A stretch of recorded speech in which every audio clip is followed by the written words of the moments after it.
Thank you for tuning in to My Life with Kira. My WCW of the week is the one and only Miss Montana!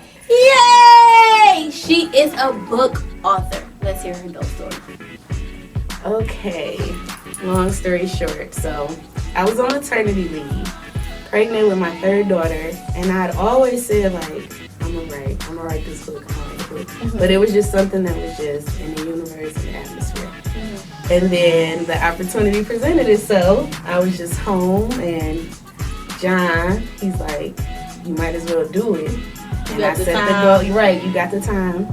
So I set the goal, and I did it, and one book turned into two, turned into a trilogy, turned into 8 books. 8 books? Wow. Now, is this something that you knew you was passionate about and knew you really wanted to do, or it was something that was like in your head, like, I can't do it? It was always something I was passionate about. I'm like a true bookworm. Like fiction, nonfiction, contemporary, magazine, short story, poetry, anything. So I've always been a lover of words, but it was just a matter of putting my voice out there. So when did you actually publish your first book? March 10th of 2018. So just over a year now. Oh my God, you have 8 books out already? Yeah. That's dope. How were you able to do that and juggle? I don't feel like I'm juggling it. I feel like I'm drowning sometimes, but it's just a matter of scheduling. I have to like put everything on the schedule, like, okay, I have to be up before everyone else is up so I can get some writing in, and then I put them down for an hour and a half, and it's like, write or line or clean. So you just gotta balance everything. It takes a lot of patience to write, because you're like, a lot of people think you're writing at one time and then that's it. You rewrite and edit and revise and proofread. So by the time you all see it, it's like, I'm over it. I'm over the story by the end, and I just want it out in the world. Now, do you have a team? Were you doing it yourself? Well, the first 3, it was just me. It was just me and my family supporting me. So I had to figure out the ins and outs, like how to get my LLC and how to do business cards and printing and publishing and all the paperwork. And then luckily, after 3 books, I was picked up by an amazing publisher. So now I have like a mentor, somebody that's right there with me, helping me. So that's a blessing. Guidance and to show you stuff that you didn't know. Now, your first one, what's the name of your first book? The Art of Loving War. What made you write that? That's my baby. That story is near and dear to my heart. It's about a teenage mother who is born to a crack-addicted mother, and she's no longer in her life until her grandmother falls ill and she dies suddenly. So her life just triggers down this dark path until it finds the light again. And she basically has to come to terms with generational curses. So it's emotional. I've had people tell me like it's emotional, but I did read that one. Ending. Yeah, and it was good. It was good. It was a real intense, but the next chapter was like, dang, and it was smacking you, but it was real deep, and you can understand it. Now I see that you use a lot of your hometown streets and a lot of your hometown slang. What made you want to do that? What made you want to use? Because I want to pour a piece of myself into every story. So although I write African American fiction, there is a piece of me in every story, and I also I have a lot of underlying messages in my stories, and I like to tie those in with the quotes that I put at the beginning, just to put you in the right state of mind and like set the tone for when you're reading that particular story. But it's important to me to like shout out, the city, and shout out Black-owned businesses and certain music, because it matters to me. I feel like it's a part of our culture. And I want to stay true to myself. I want people to read it and be like, okay, that's my kind of, like, I do. Now for your first baby done, what did you do? Did you do any type of book or like signing? I did a book signing, and it it had a really good turnout. It did. I had a lot of friends and family come out, and I just did like refreshments and wine and just signed the book. I read my short story that I read for the poetry night, Okay. and that got a good response. Mm-hmm. It was actually a bigger turnout than what I anticipated. So I was really excited about that. That gave me like that extra push. Like, okay, I can do this. right? Like you want to write that. Now, where do you see your books being in the next 5 years?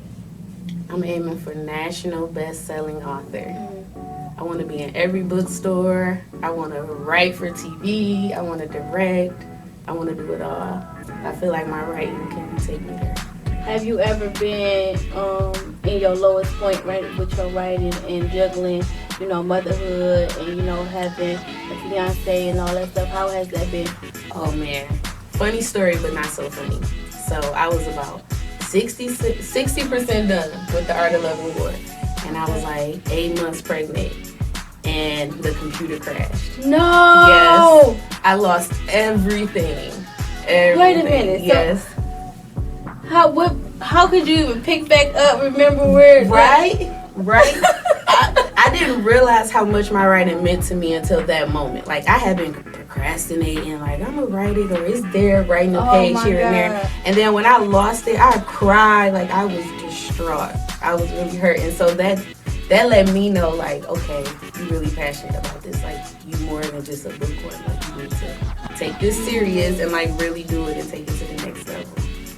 Now, I noticed that you have a group on Facebook. Yes, Loving Keys Reading. And what is that? It's kind of like my own version of a book club. Mm-hmm. I just kind of like promote my work and other books that I feel like should be shared. I post a lot of weird, funny jokes in there to try to get everyone engaged, but it's just a way to get to know me on a more personal level. Mm-hmm. And where are you promoting other people? Is it other bookworms in there? Mm-hmm. Other readers, other writers, people that are just interested in maybe reading or writing. Mm-hmm. I promote a lot of my other Pen Sisters books that are signed under the same publisher as I, and other authors too. It's not just me. You're welcome to share a book or whatever. Now that your Pen Sisters, I think I'm not sure if I'm saying this right, but I think you wrote like some novels and they wrote some. Was that all together? Oh, Christmas what was that about? The Trap, the novella. That was popping. Yeah. That was different stories. So the novella is basically the word count. So it's like a short story. Okay. So it was 20,000 words or less. Okay.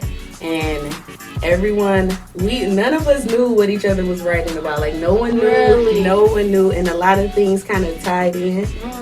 And that just happened naturally. Mm-hmm. So Christmas in the Trap, y'all should definitely check that out. Now, is it a certain order it goes in, or? You can actually read it in any order you want to, but we release them in a certain order. Okay, how many books is it? Let's see. There's Atlanta, Birmingham, Chicago, Miami, Memphis. I want to say 7. There's like 6 or 7 of them. Yeah, check those out on Amazon. That is dope. We got a really good response from those because they were like not Christmas stories.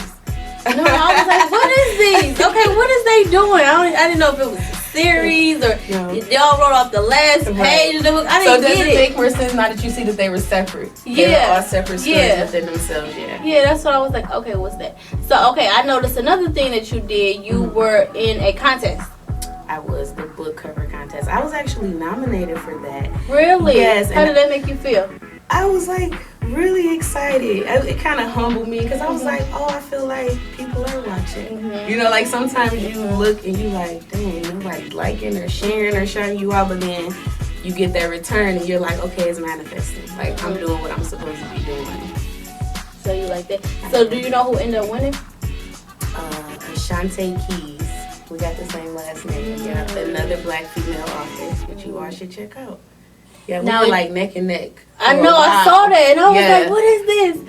Yeah, I was all that. Like, go read this, girl. I'm like, dang, I wish I could vote twice for myself. Make a fake account. I was on the same page. Like, y'all gotta go vote for this cover. I found out my sister actually texted me a screenshot of it, and she was like, "Congratulations!" And I was like, "What?" And I had to go log on. Like, I'm like, "Oh, well, I would have missed it.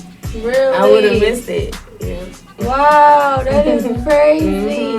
Now, who inspired you, or where do your book covers come from? Oh, that inspiration is pulled from all different places. It could be just a line in a story, or just like a song that sticks with you while you're writing, or a lot of times my publisher and I will just like bounce ideas off each other and just see where we can meet in the middle so that we're both happy. I don't like a lot going on in my covers, so I feel like as long as it speaks to me and I feel like it's artistic and it's not too gaudy, I'll pretty much go with it. I feel like with readers, the first thing they're drawn to is the book cover, so that is important. The book cover and the title. Yeah, that's true. I've passed up so many books because of the title and the book cover. Now, you said music, you said songs. What kind of songs do you listen to when you are, about to go in the zone, or you want to write something different? Yeah, different books, different music. So with the Art of Loving War, I listen to a lot of old school R&B. You can feel that in the book. See, yeah. You can feel that in the book. I did. I listened to a lot of old school. I'm stuck in the 90s anyway. So that was just like, I was in my comfort zone when I wrote that book. I poured a lot into that. A lot of myself, more than people probably understand. So that's why it's meaningful to me. And say, for example, like Untapped Pleasures, that's borderline erotica. So I was just like feeling it. Feeling it. All the classic love songs, all of that.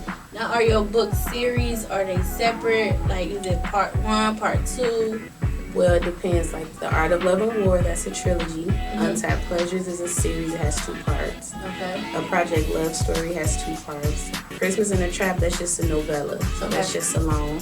And then I have a new standalone that I'm working on called Lovers and Friends.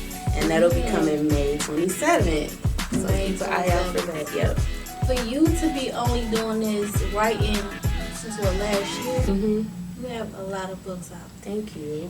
Do you feel like you haven't reached your full potential, or you're not there yet? Because that's a lot of books. Yeah.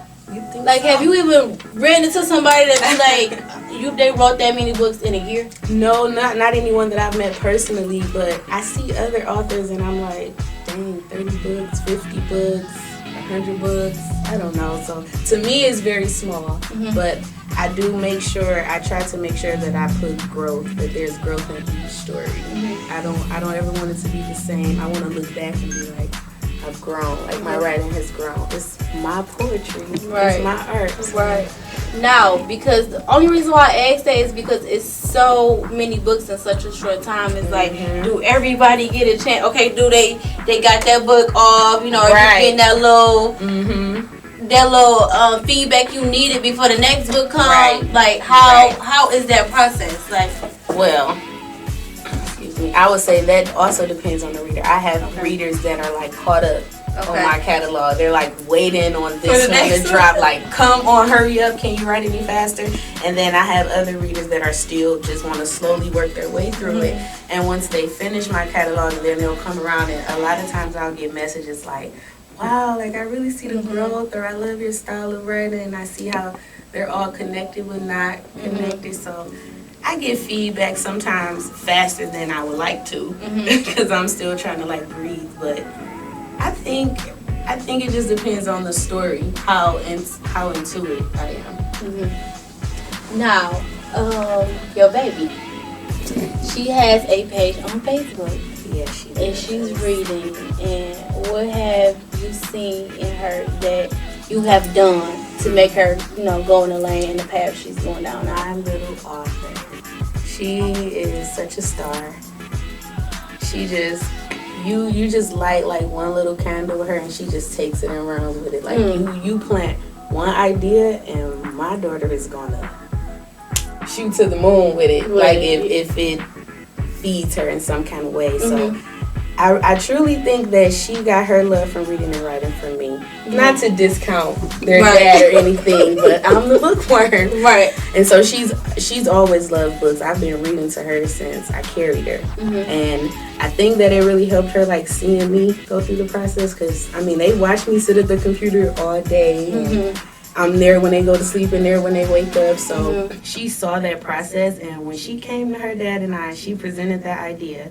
We were like, okay, well, if you serious, then we'll support you. And she outlined and she picked out her book cover and she created these characters, and all we did was went and bought art supplies. And she came up with her title and everything. And I was like, well, I'll publish it for you. And now she's about to release her second book. Get out of here. She's been on the news. She'll be featured in the Macomb Daily newspaper in August. Yeah, in August. So she's like taking off on her own. How does that make you feel? Proud, like all my hard work is paying off. All that hard work. Now, since you said they've been there and they saw you been on the computer, you done fed them, went back to the computer, you done put them to bed. Right. Have you ever felt like you wasn't the mother you needed to be for them because of where you trying to go? Yeah, I do. I wouldn't say now, because now I feel like I've gotten much better with balance in my life, but I feel like I had to sacrifice some time, or okay, we gotta get this done and this done and this done because I gotta write. You know, we gotta do this and this so that I can get back home and write. So it's like, it's just a matter of trial and error. But now they understand, so now it's to the point where when I'm at the computer, they're like, open up that laptop. They're like, they're like, okay, mom is working. So when Kyle comes, she's like, all right, 10 minutes of peace, girls, come on, and we're gonna go do this. So it's working now. Like, now they see, like, okay, she's working. She needs quiet. She needs to focus. Where do you get your most love from? Facebook, Instagram? Probably Facebook. And maybe out, like, really a lot from my family and friends talking about it all the time. Word of mouth?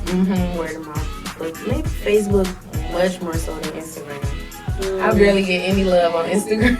I'm really still trying to maneuver and learn Instagram. It's about hashtags and, you know, all that. It's kind of, I don't know. I really don't understand it, but I still go in there. We have to master the algorithm. Right. So that we can learn the patterns. I don't know it all, but it's like I'm on there.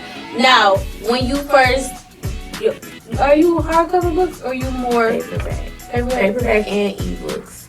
I make a lot of sales with ebooks. Okay. But the paperbacks, more people prefer those.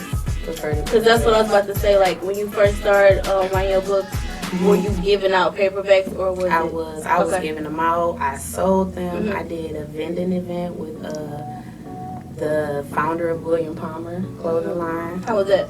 That was exciting because I met a few business contacts. I was able to get that exposure, and now he and we're like, you know, more acquainted with each other. So I think it's good to network. I have to get over my fear of public speaking so that I'll be more willing to network with people. But it's kind of like public speaking and writing books go hand in hand. I don't think so. No, because I can just write it and just put it out there. I would be so cool with it. We're just writing it and putting it out there, and then just getting rewarded that way. I don't necessarily need to be in the spotlight. I absolutely understand that. I'd rather be behind the camera than in the camera. Me, But I mean, now I don't have a choice. But I didn't used to like to be in front of the camera. I used to want to spit the ideas and then say, "Now you take it there." Yeah. Instead of being me, but it don't always work. Like I write the whole movie and then do you see in your books being in movies or turning into movies? Or? I still see to this day Untapped Pleasures becoming movies. I do. I feel like when I wrote that story, it was just very vivid and articulate, and every word is just placed exactly where it needs to be. And some of the readers, when they read it, they're like, the way that I write, they feel like they can see it. See it, So yes. perhaps it is a movie. Let's put that out there in the universe.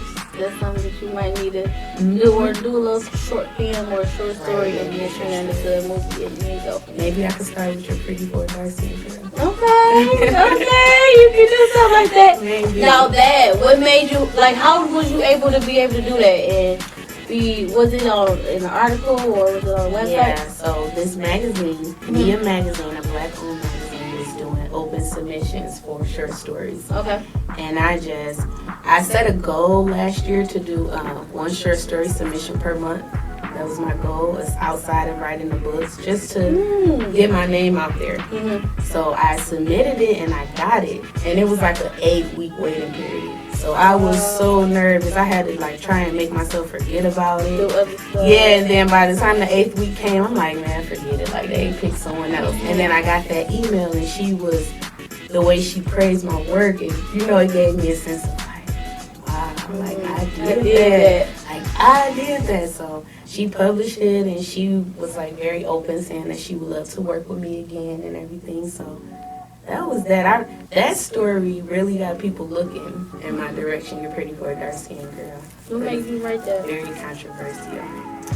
Because I wanted to give black women just a little bit of light.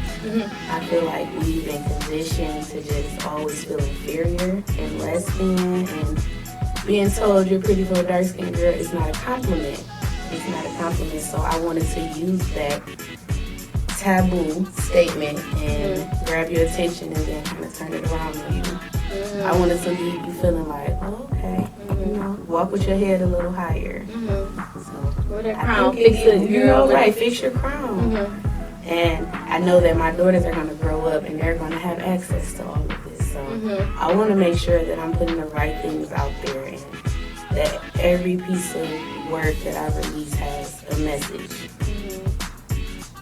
I feel like that's how I get that. Has someone ever told you that they didn't understand the message in one of your books?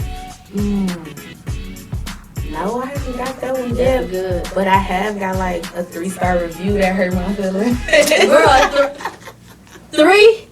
3. And look, they kind of praised it and discounted it at the same time. So they wrote a nice comment, but then put they kind of canceled one another out. Yeah.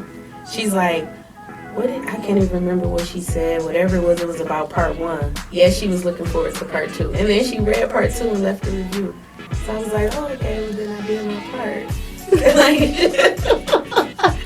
It was something that kept her reading. She finished the entire series, so thank you. Maybe she made a mistake and put 3. But 3 is still good. That's close to 5. I could see if it was 1 or 2. Right. I would have like, dang, what did I do? Right. Now, is all your reviews more positive, uplifting, inspiring? They are reviews. They can be good and bad. Sometimes you can obsess over reviews. So I try to read them maybe for like the first month, and then I don't check them every day after that. Really? Yeah, because if you see too many negative reviews, or you may see too many people that don't get your message or don't necessarily take to your style of writing, and it can be discouraging. Yeah, it can. Yeah. So I like it. But do you get a lot of reviews on all your books? Well, not on all of them. Some books have more reviews than others. Some only have like 7. But I can look at their report and I'm like, over 2,000 people have read it. So not everyone will leave a review. Not everyone leaves reviews, but they are very helpful to an author. So, what would you tell someone that's aspiring to do, something different in life? Stay-at-home mothers. What would you tell them? Work ethic, patience, dedication. No one can do you better than you. So I feel like I found my niche. I say everyone find a niche and go for it.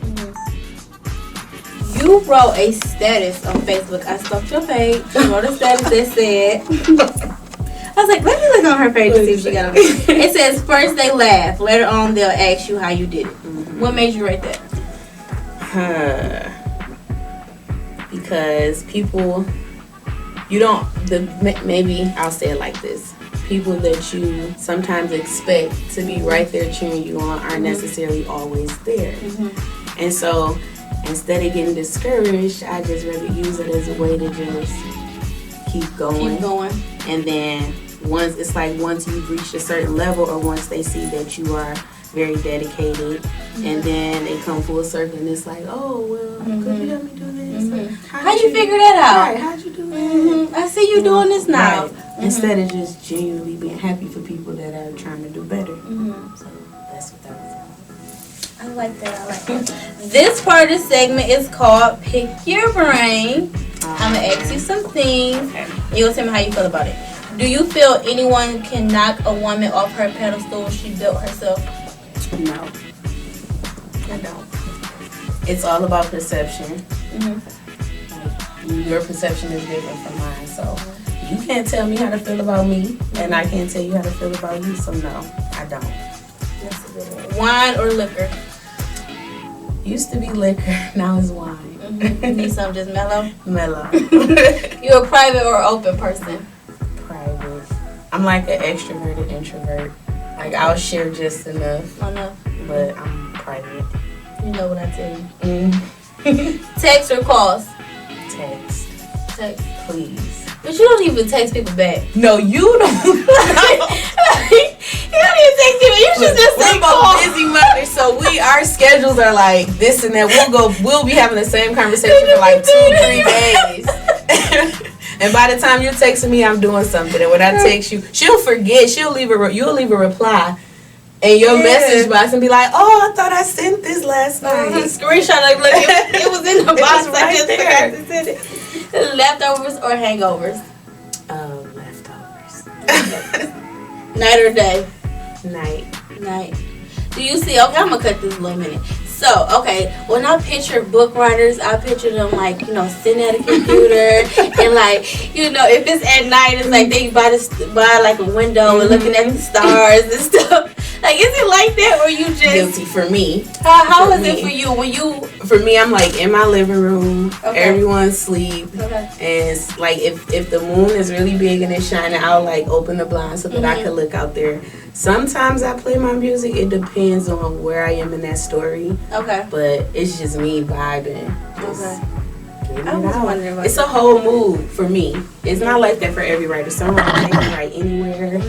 They can write the ending, then the beginning, then the middle. And put it together. Yeah, but for me, it's just I have to be in the right state of mind. It's like a whole mood.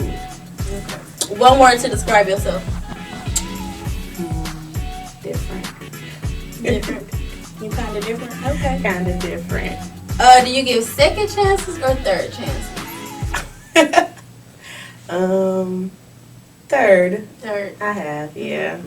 Where you are today, would you give someone a second chance or a third chance? I would, because I would want that same love back, like if I messed up with someone. Friendship, family share, relationship, just anybody. People go through stuff, and sometimes we don't even see how stuff affects us until it comes out. So That's understandable. yeah. Breakfast or dinner? What's one random fact the world don't know about you? I can sing. Really? Yes, and do not. Well, we can't do a duo. Like, right here, I'll be a background singer. Like, Off camera. That's dope, though. Yeah, I come from my family. They're very into music. They either sing or play an instrument or something musical. Now, with Detroit, on the uprising, you see we doing different things, and we doing more. It's negative here, but we doing more positive than negative. Where do you see your city being in the next 5 years? I feel like we're on the right track. Like you said, I feel like things are looking up for Detroit. I feel like the light is shining on us now. Like, we've got their ear and their eyes, and they're just waiting to see like what's gonna come out the city. So I say we capitalize on it and take this opportunity and run with it. I think we'll be in a better position in 5 years. Good. Hope so. Good one.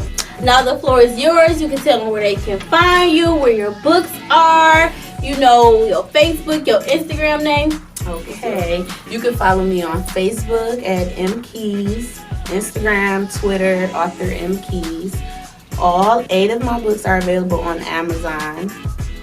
The Art of Love and War, A Project Love Story, Untapped Pleasures, Christmas in the Trap, and Lovers and Friends will be coming this month. So catch up. Before I end this, I just want to applaud you and say that I am so proud to know you as a woman, as a mother, as an author. I'm just so, like, I don't even know the words to say for you to have 8 books. 8 books in 1 year is dope. You inspire me too, Queens. Like, Queens, I tell you. Dope. That is like the dopest thing in the world. So that's why I'm like, what, 8? How are you doing this for 3 kids? And man, you got to tell your I can ask you the same thing. I don't understand. How you doing it? But thank you for being on My Life with Kara. I appreciate you coming on my show. Thank you. Bye. Bye. That was dope. That was Yeah. fun. That was Did dope. we cut it off?